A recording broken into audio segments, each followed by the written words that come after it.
अस्सलाम वालेकुम। आज हम इस वीडियो में रॉबर्ट फ्रॉस्ट के बारे में जानेंगे।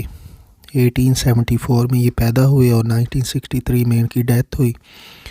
रॉबर्ट ली फ्रॉस्ट अमेरिकन पोएट थे। फ्रीक्वेंटली रूरल लाइफ को अपनी पोइट्री में इस्तेमाल किया करते थे। न्यू इंग्लैंड जो जगह है अमेरिका में, फ्रीक्वेंटली सारी ज़िंदगी इनको प्राइजेज़ मिलते रहे। 4 पुलित्ज़र प्राइज़ इन्होंने जीते पोइट्री के।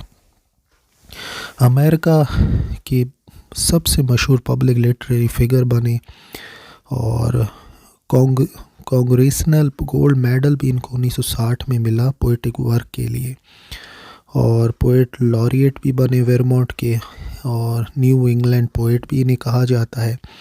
1894 में अपनी पहली poem butterfly an elegy publish करवाई 1894 में, और फिर शादी की अगले साल एलेनोर मैरियम वाइट से। First book of poetry a boy's will 1913 and north of Boston 1914 में सामने आई। इम्पोर्टेंट इनके ताल्लुकात थे एडवर्ड थॉमस के साथ, जो कि डेमो पोइट्स से ताल्लुक़ रखा करते थे। फ्रॉस्ट इंस्पिरेशन थी the road not taken T Hume और एजरा पाउंड के साथ भी इनके ताल्लुकात थे। टीमॉक पोइट्स आखिर कौन थे? ये एक लिटरेरी ग्रुप था अर्ली सेंचुरी में जिनके जो घर थे वो ग्लूस्टरशायर विलेज ऑफ टीमॉक के करीब थे। ये शायर थे Robert Frost, Abercrombie, Robert Brooke, Edward Thomas, Wilfred Wilson Gibson, John Drinkwater. Colloquial approach इन्होंने लैंग्वेज की अपनाई है।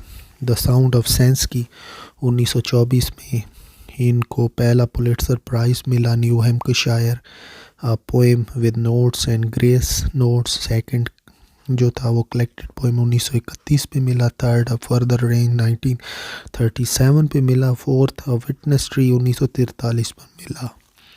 1940 से फ्रॉस्ट जो थे वो एक फ्लैट में रहना शुरू कर दिया जिनका नाम था पेंसिल पाइन, और अपनी ज़िंदगी के आखिर तक इसी फ्लैट में रहते रहे। Happy take quote last lines इन्होंने लिखवाई द लेसन फॉर टुडे 1942 में। I had a lover's quarrel with the world. Harriet Monroe's Frost के बारे में कहा करती, perhaps no other poet in our history has put the best of Yankee spirit into a book so completely. Frost poetry को कहा करते थे playing tennis without net. Important poems का जिक्र करें, बॉयज़ विल 1913 में ये आई। Frost first poetic volume publish in England. It title was borrowed from long poem my lost youth. A boy's will is the wind will and all the thoughts of youth are long long thought. At introduction जो था वो given introduction दिया Ezra Pound ने।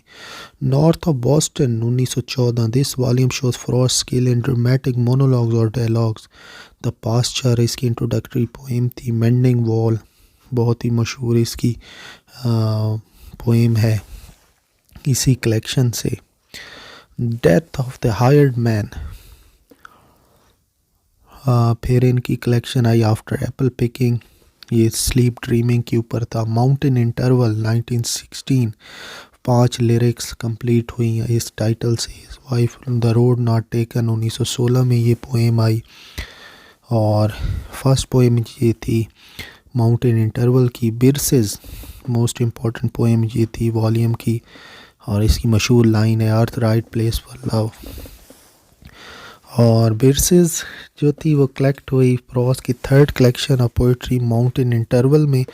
फिर इसके बाद out आई selected poems में first 3 volumes and poem the runaway the Hampshire 1923 में आई। It attacks American glorification of materialism and commercialism. Nothing gold can stay stopping by woods on a snowy evening. Frost ने इसको कहा my best bed for remembrance, की ये मेरी बेहतरीन poem है जिससे कि आप मुझे याद रखेंगे। It is written in tetrameter in Rubaiyat stanza created by Edward फिट्जजेरल्ड।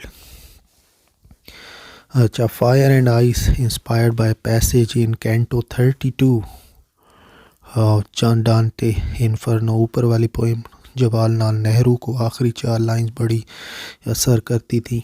West Running Brook 1928. On account of this, William Frost is called homespun philosopher. A further in 1936, it is divided in two groups, taken doubly, taken singly. Witness Tree 1942, The Gift Outright, The Silken Tent, The Staple Bush 1947, and Afterward in the Clearing 1962. ये last poem है and it is called swan song.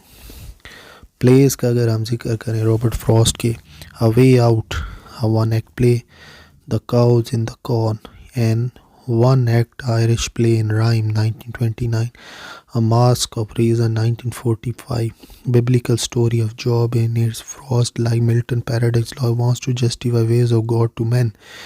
It has 42 chapters. Marks of Mercy 1947, it has the influence of Milton's Paradise Regained. तो ये था introduction Robert Frost का, और इनकी death हुई थी 1963 में.